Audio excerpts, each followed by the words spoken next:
Hey farm family, it is Kay. Welcome to Kay's Coffee Clutch. I'm so excited.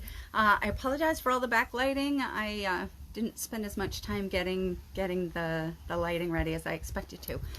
So this is a time that we're just going to get together and chat, farmer to farmer, friend to friend. I asked for some questions and one of our group members so graciously gave one. So she said, what do you do with people who don't like you? And I was like, that's a good one. I like that. So, here's the thing. First of all,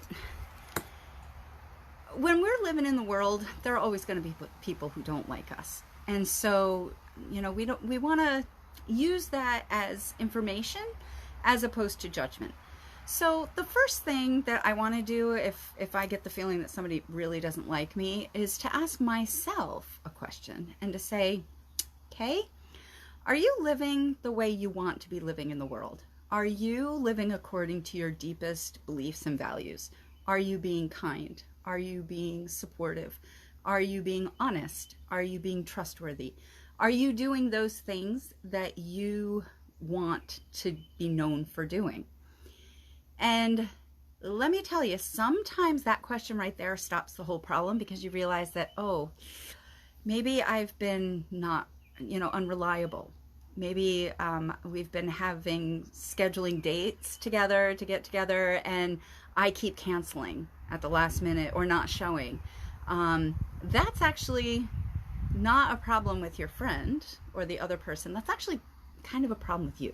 So it's something where we can say, ooh, I got to do better at that. Well, first of all, are you sure they really don't like you? In that situation, I tend to take the bull by the horns and walk forward and say, I kind of get the feeling that I'm rubbing you the wrong way. Can you give me some information about that? Like, am I reading this wrong, or is there something about me that's causing a problem? Now, I will prepare you, not everybody is ready to handle these conversations, and so they might just say, everything's fine, what are you talking about? I don't have a problem with you. And if that's the case, right there you can stop worrying about it. Okay? Because whether they do or they do not have a problem with you is kind of beside the point at that point. If they've told you, I don't have a problem with you, then you've got to just take them at their word and be like, are you sure? Because I'm totally willing to talk about this and I really want to make it better. Hey, if they're not going to tell you, then there's nothing you can do about that. You have opened up the line of communication. You want to treat them as kindly as you can and stop worrying about it. So maybe they don't like you. Maybe they've just got a communication issue and you have to work through that together. Maybe you've actually wronged them. And if so, make it better and apologize, please. Like, okay, I can't tell you how many times I've seen and been in situations where people are being harmed, they're being hurt, and they're not happy.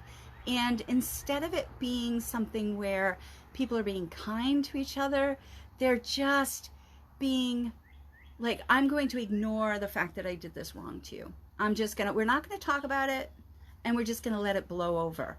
Don't ever do that. If you know that somebody's upset with you about something that you did, apologize. It's really simple. 2 words, I'm sorry. I'm really sorry is even better, but I'm sorry. Don't add a but, don't justify, don't do any of that. I'm sorry. Then, once the I'm sorry has settled in on the other person, say, how can I make this better? That's it. How can I make this better? Those 2 phrases will do more for good communication than anything else. What if the person really doesn't like you? I know you're going to find this hard to believe. There are lots of people who just don't like me. I know. I find it hard to believe too. I'm just kidding. I don't find it hard at all. But the fact is, there are people who just don't like me. And so what do you do in that situation? You've tried to be kind. You've tried to fix the problem. You've taken into account where they're coming from, and they still just don't like you. Well, the first thing is you again have to take a deep breath and say, okay, not everybody likes me. Then you need to say to yourself, I still want to treat you in the way that I want to be treated. because if that's your value, which mine is, one of my values is to be kind to others, then I am going to treat you with respect, even if you hate my guts. Now, you might need to prepare yourself. Like, there are some people that before I get together with, I actually put on my shield. The way you do this is you start with your hands like this down around your midsection, and you take a deep breath in and you lift up your shield, put it over your head, and then you release your hands on the side. Don't go back in front of you or you'll take your shield back off. But you put it on the side and it's like you're locking a protective barrier in place. And then I make my kids do this with me every morning before they go to school. And then I give them a hug and I say, I'm filling this with love. So that all that space that you just put that shield around is now filled with love.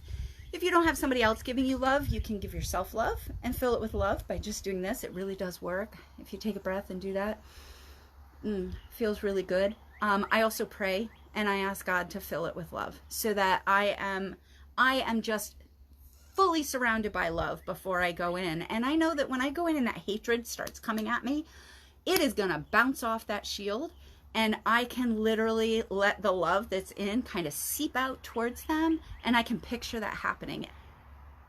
The final thing is sometimes you just have to avoid people. It's true. I hate to say it because I am like a big believer in peace and reconciliation. But there will be some people that you just really can't get along very well with. And in that situation, sometimes the best thing you can do for yourself and for them is to limit the amount of time that you spend in their presence. The first good question was, what do we do with people who don't like us? So basically we use it, number one, to evaluate ourselves. Are we doing things that make us unlikable? Because if so, of course they don't like us. If we're not, if we're doing the best that we can, then is there something in that other person that makes it so that their communication skills with us aren't very good? You know, that happens. So maybe we just have to adjust our expectations for the way that we communicate, and knowing that sometimes words and actions don't always reflect the heart. Okay, maybe so. Moving onward from that, have you wronged somebody? People don't like people who are mean to them. Pretty simple. So if you can look at your behavior and find ways that you've maybe harmed them or ask them to tell you, great. Other than that, protect yourself, put your shield on, and treat others with love. Because we can't control what other people do. We only have power over ourselves. And let me tell you, the power we have over ourselves is amazing, and it can change the world. Thank you so much for joining my first Coffee Clutch. We'll see you next time.